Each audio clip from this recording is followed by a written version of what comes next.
Hello नमस्कार दोस्तों, आप लोगों का स्वागत है टेंशन फ्री स्टडी में। दोस्तों हम लोग क्लास 10 का जो है साइंस में फिजिक्स स्टार्ट किए हैं और फिजिक्स में पहला चैप्टर आपका है प्रकाश का परावर्तन, रिफ्लेक्शन ऑफ लाइट। प्रकाश कैसे परावर्तित होता है किसी वस्तु पर पड़ने के बाद। तो पूर्णतः जो है हम परावर्तन के बारे में ही जो है इस चैप्टर में पढ़ेंगे। प्रकाश जो है कैसे परावर्तन होता है किसी भी वस्तु पर पड़ने के बाद।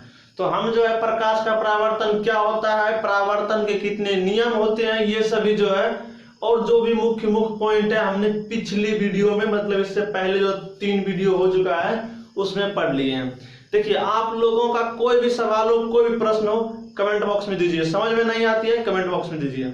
और आप लोगों को वीडियो अच्छी लगती है तो प्लीज लाइक कीजिए, यदि अच्छी नहीं लगती है तो डिसलाइक कीजिए और कमेंट करके जरूर बताइए कि आपको मतलब कहाँ पे समझ में नहीं आया। और अपने दोस्तों के साथ भी शेयर कीजिए। इससे क्या होगा कि हम लोग जो है कुछ दिन बाद यदि मेंबर की संख्या बढ़ती है तो हम लोग लाइव क्लास अटेंड कर पाएंगे। तो चलिए हम लोग अपना पॉइंट की ओर आगे बढ़ते हैं। तो आपका जो है हम जो पढ़े थे पिछली वीडियो में परावर्तन का नियम पढ़े थे। परावर्तन का नियम कितना होता है? 2 होता है, तो वो हम पढ़ लिए हैं। अब यहाँ जो हम पढ़ेंगे प्रतिबिंब क्या होता है, यह भी हमने पिछली क्लास में पढ़ा था। आज जो हम लोग पढ़ेंगे समतल दर्पण के द्वारा प्रतिबिंब जो बनता है कैसा बनता है, उसका क्या स्थिति होता है और मतलब उसका क्या विशेषता होता है। हम जो मेरा पॉइंट जो है समतल दर्पण के द्वारा वस्तु का प्रतिबिंब। देखिए आप लोगों को जो है थ्योरी क्लास कराने के बाद अभी जो हम करा रहे हैं ऑब्जेक्टिव सब्जेक्टिव सब समझिए आपके थ्योरी में हो रहा है। बस आप लोग कलम और कॉपी के साथ सभी नोट्स को बढ़िया से नोट करके लिखते जाइए और उसके बाद जैसे ही चैप्टर समाप्त होगा हम आपको ऑब्जेक्टिव टाइप क्वेश्चंस जो है पीडीएफ के रूप में प्रोवाइड कराएंगे। आप जो है व्हाट्सएप से इस ग्रुप से कनेक्ट रहिए 6201 42 97 80। एक ग्रुप चलता है क्लास 10 के लिए जिसमें कि आपको जो है पीडीएफ हो गया, जो भी इंपोर्टेंट स्टडी मटेरियल होगा आपको वहां पे दिया जाएगा। तो ये जो आपका पॉइंट है समतल दर्पण के द्वारा वस्तु का बना प्रतिबिंब। समतल दर्पण के द्वारा वस्तु का बना प्रतिबिंब तो कैसा बन रहा है। देखिए पहले नंबर तो हम जानते हैं समतल दर्पण किसको कहेंगे। समतल दर्पण जो सीधा एकदम सपाट हो उसको हम क्या कहेंगे? समतल दर्पण कहेंगे। जैसे समतल दर्पण मान लीजिए कि ये जो है मेरा समतल दर्पण है, ये मेरा क्या है? आपको हमने दर्पण का भी परिभाषा पिछली वीडियो में बता दिया है। दर्पण किसे कहते हैं? कांच का वैसा चिकना सतह, कांच का वैसा भाग, मतलब कांच का वैसा चिकना सतह जो प्रकाश को पूर्णतः परावर्तित कर दे और उसका एक भाग को जो है रजतित किया हुआ हो। जैसे रजतित मतलब हुआ रंगा हुआ हो, कालिख किया हुआ हो, जिससे कि प्रकाश को वह पूर्णतः परावर्तित कर देता है। तो हम उसे क्या कहते हैं? दर्पण कहते हैं। ये आपका समतल दर्पण है। मान लीजिए दर्पण जो है आपका ए और बी है। अब जो है इस पर जब हम यहाँ मान लीजिए मेरा कोई वस्तु है, ये क्या मेरा कोई वस्तु है, ये वस्तु जो है जब इस पर प्रकाश किरण पड़ती है तो यहाँ पर मान लीजिए कि प्रकाश जो है आपतित हुआ। ये जो आपतित किरण हो गया, आपतित किरण क्या होती है इससे पिछले वीडियो में सब हो चुका है। अभी यहाँ जो भी पॉइंट हम बोलेंगे यदि वो हम नहीं बताए होंगे तो उसको तुरंत बताएंगे, यदि बता दिए होंगे तो नहीं बताएंगे। तो ये जो हो गया आपतित किरण हो गया और इस पर जो है हम अभिलंब डालते हैं। आपतन बिंदु जहां पर प्रकाश पड़ती है उसको हम आपतन बिंदु बोलते हैं और उस पे जो हम ये अभिलंब डालें। क्या डालें? अभिलंब। और उसके बाद जब प्रकाश यहाँ दर्पण के जिस बिंदु पर पड़ी उस सतह से टकराकर वापस जो है इस तरह से वो अपनी दिशा में लौट गई प्रकाश, मतलब इसी वस्तु का प्रतिबिंब बन गया। यहाँ पे प्रतिबिंब बन गया। यहाँ जो वस्तु है उसका प्रतिबिंब यहाँ बना प्रकाश के परावर्तन होने के बाद। तो हम देख रहे हैं, आपको हम बताए थे कि समतल दर्पण में जो है मतलब दर्पण में जो है प्रकाश के परावर्तन के नियम में जो होता है, जैसे ये अभिलंब के साथ जो आपतित किरण बनाती है कौन, उसको आई बोलते हैं, और परावर्तित किरण जो बनाती है उसको आर बोलते हैं। तो पहला नियम था कि आई इक्वल टू आर होता है, मतलब ये कोण जो इस कोण के बराबर होता है। आपतन कोण ये आई हुआ, परावर्तन कोण आर हुआ, दोनों आपस में क्या होता है, बराबर होता है। तो देखिए यहां से जब प्रकाश पड़ा और परावर्तित हो गई, यहाँ पे क्या किया, प्रतिबिंब को बनाया। तो हम यहाँ देख रहे हैं कि दर्पण से जितना दूरी पर जो है ये प्रतिबिंब वस्तु रखा हुआ है, उतना ही दूरी पर जो है क्या बन रहा है, प्रतिबिंब बन रहा है। यह गुण जो है समतल दर्पण में बने प्रतिबिंब का है। तो आपका जो है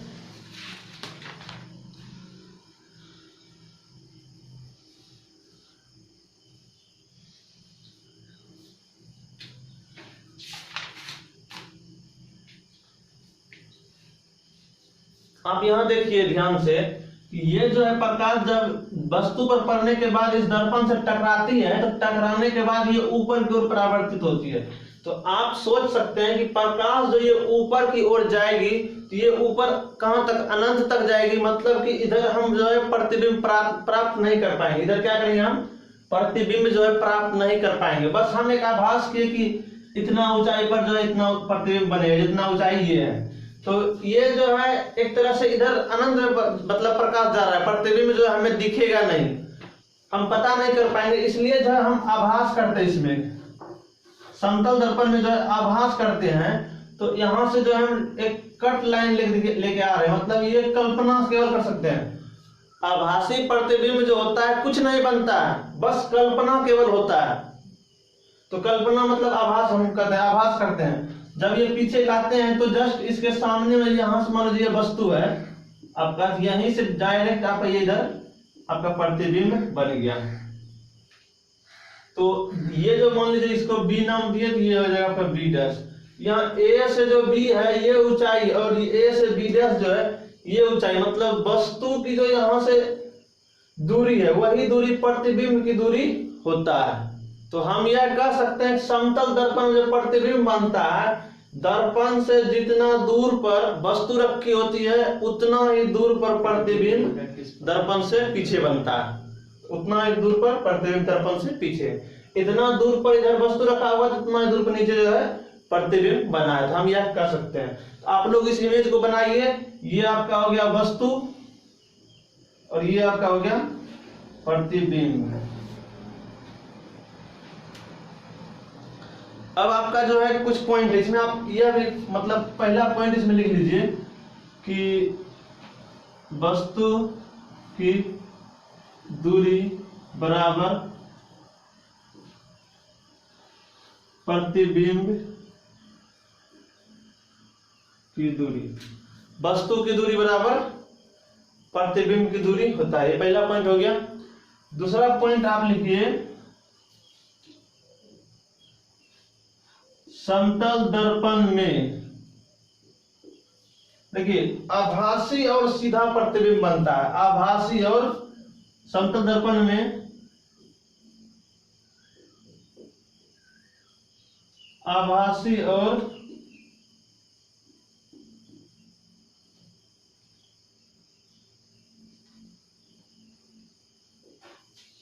सीधा प्रतिबिंब बनता है। समतल दर्पण में आभासी और सीधा प्रतिबिंब बनता है। तो ये जो दोनों पॉइंट है बहुत ही महत्वपूर्ण है समतल दर्पण के लिए, क्योंकि यही दोनों यदि आप रखते हैं याद तो ये पहचान हो गया समतल दर्पण में बना प्रतिबिंब कैसा होगा। अब हम लोग जो है नेक्स्ट पॉइंट देखते हैं। देखिए वस्तु की दूरी बराबर प्रतिबिंब की दूरी, अभी तुरंत हम पीछे बता चुके हैं कि जितना दूरी पर दर्पण से वस्तु रखा होगा समतल दर्पण से, इसका नाम क्या है, ये कौन सा दर्पण है, इसका नाम दे दीजिए समतल दर्पण। मतलब समतल दर्पण से जितना दूरी पर वस्तु रखा होगा उतना ही दूरी पर जो है प्रतिबिंब बनेगा। तो ये समतल दर्पण में ऐसा होता है। समतल दर्पण का ये जो है मुख्य गुण है। और समतल दर्पण में हमेशा आभासी प्रतिबिंब बनता है और सीधा प्रतिबिंब बनता है। आभासी प्रतिबिंब जो होता है सीधा प्रतिबिंब होता है। हमेशा जो भी आभासी प्रतिबिंब होगा वो दर्पण के पीछे बनता है। ये देखिए दर्पण है, दर्पण के पीछे भाग में आभास हो रहा है, कल्पना हो रहा है, तो आभासी प्रतिबिंब दर्पण के पीछे बनता है और वास्तविक प्रतिबिंब दर्पण के आगे बनता है। तो आप जो है इस बात को समझ गए होंगे। अब हम अपना जो है नेक्स्ट अगला पॉइंट देखते हैं। अगला पॉइंट जो आपका होगा, समतल दर्पण द्वारा बने प्रतिबिंब की विशेषता क्या है। तो हम इसे मिटाते हैं, आप अगला पॉइंट देखिए। यदि आपको लिखने में कोई परेशानी हो तो वीडियो को पॉज करके लिख सकते हैं, वीडियो को रोक करके।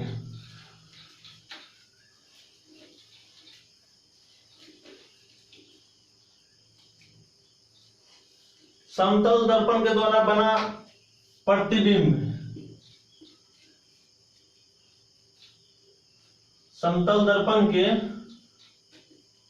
प्रतिबिंब की विशेषता क्या क्या है।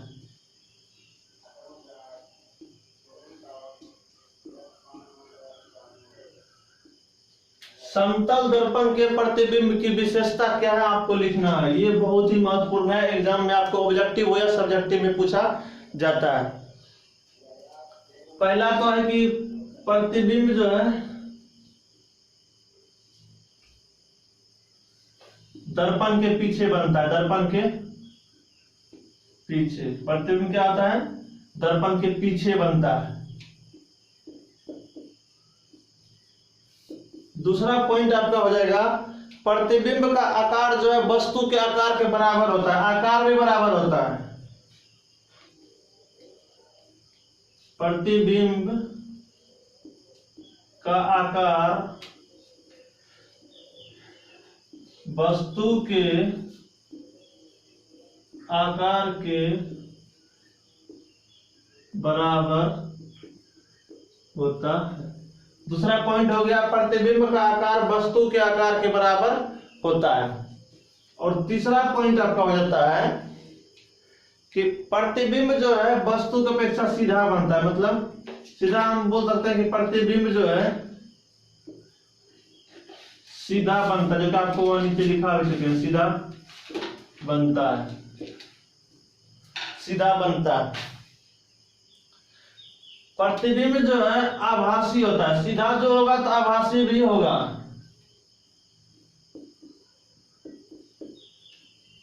सीधा तथा आभासी बनता है। मतलब इसे पर्दे पर नहीं उतार सकते हैं, आभासी प्रतिबिंब को पर्दे पर नहीं उतार सकते हैं। इसे मतलब इस प्रतिबिंब को जो है पर्दे पर नहीं उतारा जा सकता है। ये पॉइंट हो गया। और आपका लास्ट पॉइंट है वही जो कि बताए, वस्तु की दूरी बराबर प्रतिबिंब की दूरी। मतलब जितना दूरी वस्तु का दर्पण से होता है उतना ही दूरी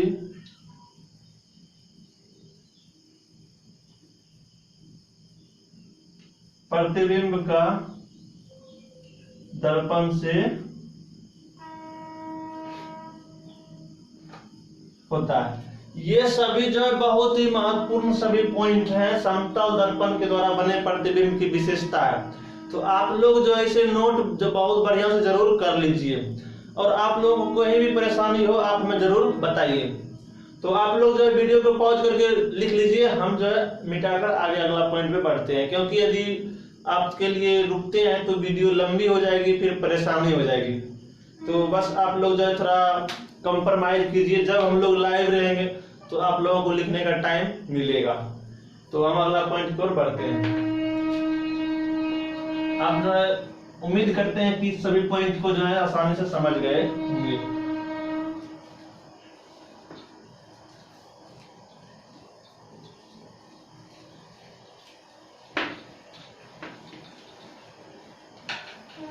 नेक्स्ट पॉइंट आपका आ जाएगा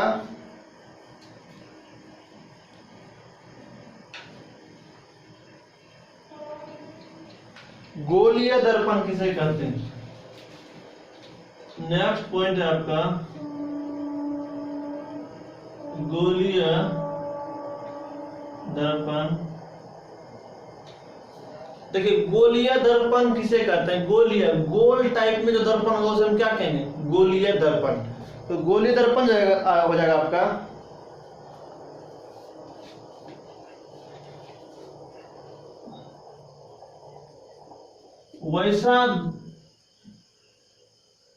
वैसा दर्पण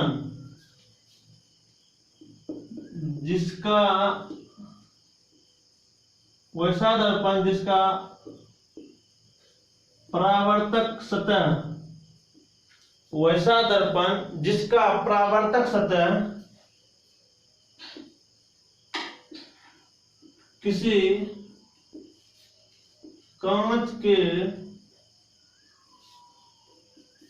खोखले गोले का हो। मतलब गोला, कांच का कोई खोखला गोला होगा और उसका परावर्तक सतह जो है कांच का खोखला गोला का होगा। मतलब परावर्तक हुआ, मतलब जो प्रकाश को परावर्तित करता है तो उसे जो है तो उसे गोलीय दर्पण कहते हैं। गोलीय दर्पण किसे कहते हैं? वैसा दर्पण जिसका परावर्तक सतह किसी कांच के खोखले गोले का हो, उसे हम क्या कहते हैं? गोलीय दर्पण कहते हैं। तो आपका जो गोलीय दर्पण होगा कुछ इस टाइप में होगा, इस प्रकार से। तो एक दर्पण जो होगा उसका बाहर से क्या होगा? एक दर्पण है जिसका बाहर से रचित क्या हुआ है, इस तरह से आपका ये अक्ष हो जाएगा। ये पी को जो है हम मुख्य अक्ष बोलते हैं। ये आपका मान लीजिए ए से बी दर्पण हो गया। इधर देखिए इसका जो है जिधर त्रिज्या होता है उधर ही जो है फोकस भी होता है। मान लीजिए ऐसे घूमेगा तो वृत्त तो ऐसे बनेगा तो आपका तो त्रिज्या अंदर हो गया, तो फोकस भी इधर रहेगा। फोकस ये आपका जो होता है वो त्रिज्या का आधा होता है। ये आपका वक्रता केंद्र सी हम इसको बोलते हैं। वक्रता केंद्र सी, वक्रता त्रिज्या भी इसको हम बोलते हैं। इस प्रकार से एक दर्पण हो जाएगा और एक दर्पण हो जाएगा मतलब एक अंदर से रंगा हुआ होगा, अंदर से रंगा हुआ होगा। इसमें जो है प्रकाश इधर से यहाँ पड़ेगा तो रिफ्लेक्ट होगा। इसमें बाहर से रंगा हुआ है, इधर से प्रकाश पड़ेगा तो इधर रिफ्लेक्ट होगा, इधर रिफ्लेक्ट होगा। तो ये जो है मान लीजिए भी आपका क्या है? दर्पण है। और ये आपका पी मुख्य पॉइंट है, पोल हो गया जिसको हम ध्रुव बोलते हैं। इस प्रकार से आपको जो है दर्पण मिलेगा।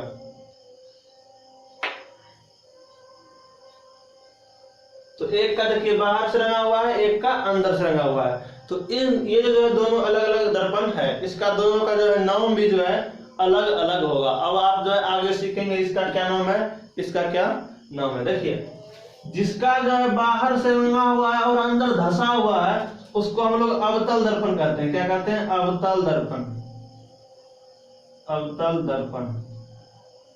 देखिए इसमें जो है दर्पण थोड़ा धंसा हुआ महसूस प्रतीत हो रहा है। धंसा हुआ दर्पण क्या है? धंसा हुआ, इसलिए इसको अवतल दर्पण कहते हैं। मतलब अवतल दर्पण को पहचानने का जो है नियम ही है कि दर्पण को आप स्पर्श कीजिए तो वो आपको धंसा हुआ थोड़ा महसूस होगा। ये अवतल हो गया। और ये हो गया उत्तल दर्पण। तो उत्तल दर्पण कैसे हो गया आपका? क्योंकि ये अंदर से रंगा हुआ है, इस पर जब प्रकाश पड़ेगी या जो है थोड़ा उभरा हुआ महसूस होगा। जब इस दर्पण को हम छुएंगे थोड़ा उभरा हुआ, उठा हुआ महसूस होगा। तो देखिए आपको दिख रहा है, आपको पता चल रहा है कि थोड़ा उभरा हुआ है। ये थोड़ा उभरा हुआ, इसलिए इसका नाम क्या है? उत्तल दर्पण। तो आप लोग जो है इसे उत्तल दर्पण और अवतल दर्पण नाम दे दिए, आप लोग समझ गए। अब हम लोग जो है नेक्स्ट पॉइंट देखते हैं। गोलीय दर्पण जो होता है इस तरह से होता है। अब इसमें जो है कुछ पॉइंट होता है, किसको हम अक्ष मुख्य अक्ष बोलते हैं, किसको हम फोकस बोलते हैं, किसको वक्रता त्रिज्या बोलते हैं। दर्पण में मुख्य ध्रुव क्या होता है, वस्तु की दूरी क्या होता है, प्रतिबिंब की दूरी क्या होता है, ये सभी जो भी इसमें पद होता है छोटा छोटा, उस पद को हम पहले आपको बता देंगे। उसके बाद हम एक एक करके दर्पण, पहले अवतल के बारे में पढ़ेंगे, फिर उत्तल के बारे में पढ़ेंगे। जिस तरह से समतल के बारे में पढ़े उसी प्रकार से पढ़ेंगे हम उत्तल के बारे में, अवतल के बारे में, इस प्रकार से। तो चलिए हम लोग जो है देखते हैं गोलीय दर्पण संबंधित कुछ पद को।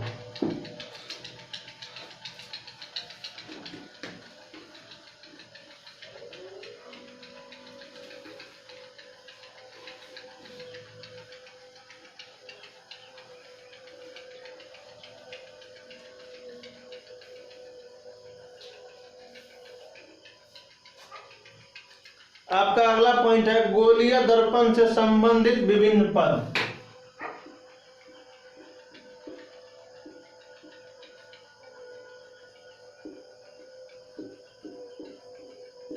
गोलीय दर्पण से संबंधित विभिन्न पद। गोलीय दर्पण से संबंधित कौन कौन सा पद है हम उसके बारे में पढ़ेंगे। पहले जो है मान लीजिए, देखिए एक कांच का गोला, आपको बताया गोलीय दर्पण इस प्रकार से, एक क्या हो गया, कांच का गोला। कांच का गोला हो गया, आप इसे बीचे बीच क्या कीजिए, काट दीजिए इस तरह से। जब काट दीजिएगा तो एक तरफ का हो जाएगा ये अलग दर्पण, उधर का अलग दर्पण। बस थोड़ा सा फर्क यही रह जाएगा कि इसको जो है आपको किधर से रंगना है। मान लीजिए आप इसको किधर से रंग रहे हैं, इधर आप इसको आप जो है अंदर से रंग रहे हैं, मतलब अंदर से कालिक कर रहे हैं, और इसको जो है आप बाहर से कालिक कर रहे हैं, कर दिए। इसको जो आप अंदर से किए उभरा हुआ इसका नाम हो जाएगा उत्तल सतह। उत्तल मतलब यदि दर्पण कटा हुआ है तो उत्तल दर्पण कहलाएगा इसका नाम, और ये कटा वाला भाग है तो अवतल दर्पण कहलाएगा। अवतल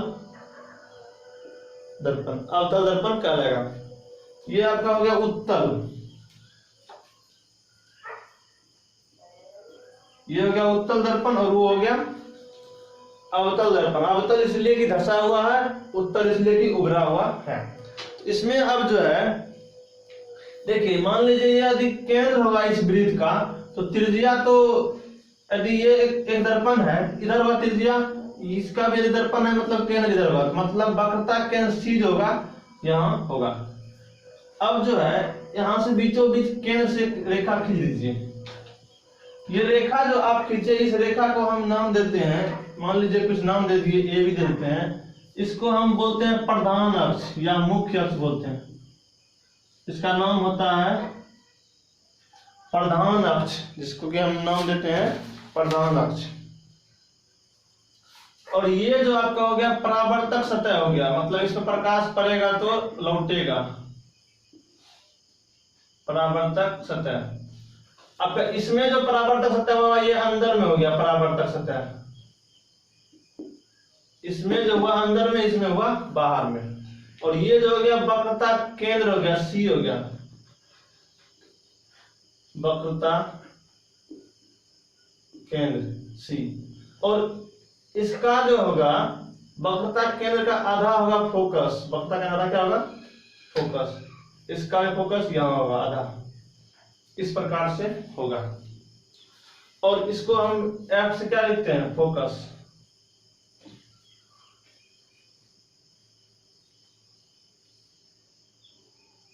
ये भी होगा फोकस। उसके बाद जो है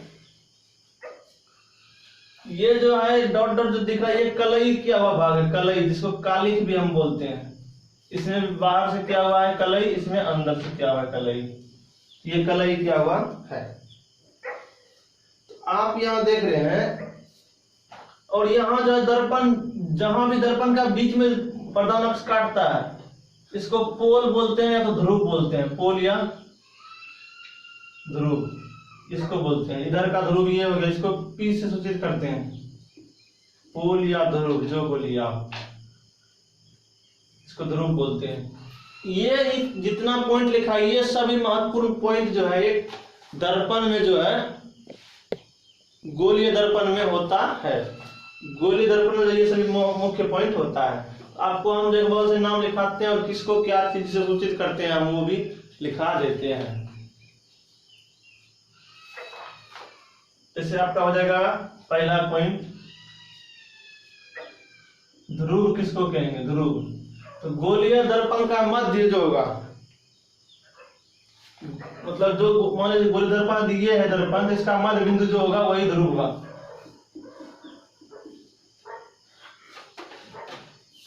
गोलीय दर्पण का मध्य,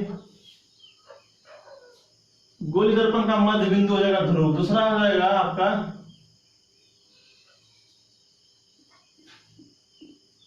प्रधान अक्ष। प्रधान अक्ष आपको बताए जो गोलीय दर्पण के बीचों बीच गुजरती है जो रेखा, गोलीय दर्पण के जो है क्या होता है बीचों बीच गुजरती है, उसको क्या कहते हैं, उसको प्रधान अक्ष कहते हैं।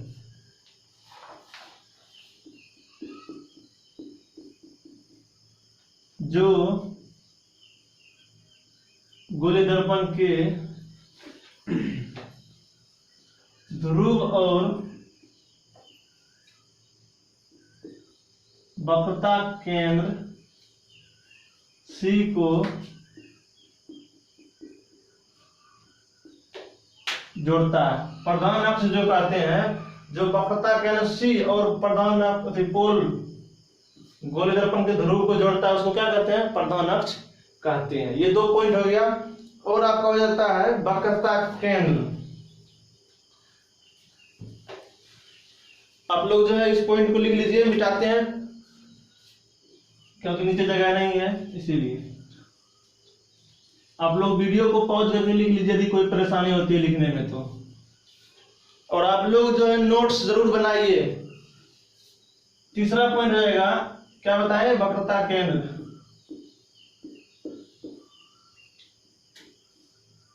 वक्रता केंद्र को C से सूचित करते हैं। वक्रता केंद्र जो होगा मतलब उस गोलीय दर्पण का जो हो जाएगा, क्या हो जाएगा, त्रिज्या हो जाएगा। जो गोलीय दर्पण है उसका जो त्रिज्या होता है, वही त्रिज्या की दूरी पर जो है क्या होगा, वक्रता केंद्र होगा। मतलब त्रिज्या को ही जो है, त्रिज्या की दूरी जो है वक्रता केंद्र पर समाप्त होगी, क्योंकि एक वृत्त की त्रिज्या जो है वक्रता केंद्र के समीप होता है। तो वक्रता केंद्र क्या हो जाएगा,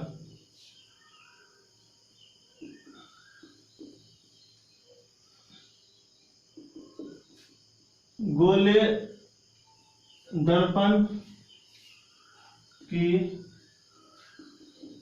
त्रिज्या की दूरी, गोलीय दर्पण की त्रिज्या की दूरी जो है क्या हो जाएगा, वक्रता केंद्र हो जाएगा। और चौथा पॉइंट हो जाएगा आपका